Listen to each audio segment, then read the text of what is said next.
সব ধুয়ে টুয়ে নিব।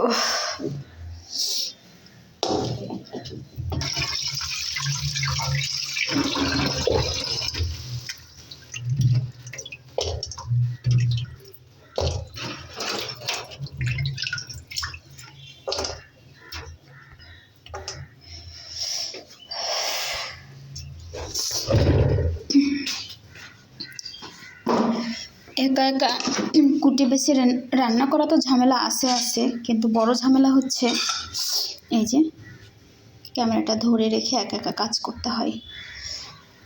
যারা পেজে কাজ করে তারা জানে আসলে এই কষ্টটা কেমন। তো যাই হোক, পেঁয়াজগুলো এবার একটু কুচি করে কেটে নিই।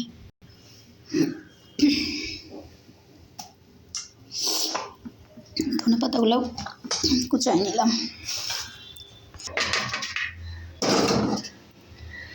এখানে হলুদ আর একটু ধনিয়ার গুঁড়া দিছি।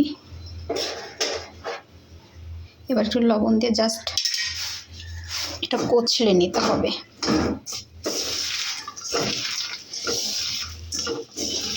এটা যত ভালো করে কচলানো যাবে খুব সুন্দর মোমো একটা ঘেরান বেরোবে কাঁচা পেঁয়াজ আর মরিচের।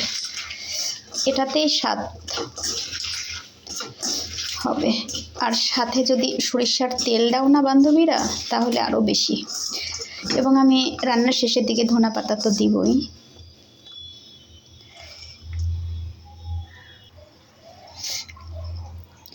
সরিষার তেল আমি আবার যখন মাছ দেই না তখন আবার একটু তেল দেই, মনে হয় কি মাছের গায়ে তেল লাগলে ভালো লাগে। এটা হচ্ছে অপশনাল, যার যার পছন্দ, যার যার রুচি, তাই না? যার যার পছন্দে রান্না করলে কিন্তু রান্নাটা বেশি সুন্দর হয়। জাস্ট খালি একটা ধারণা নেওয়া লাগে। মাছ একটু বেশি করে দিলাম আজকে।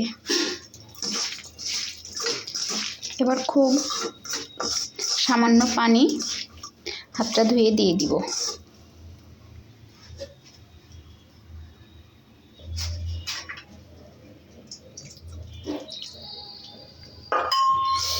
এই তো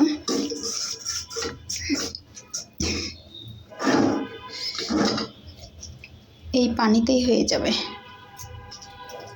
আর একটু দিলাম।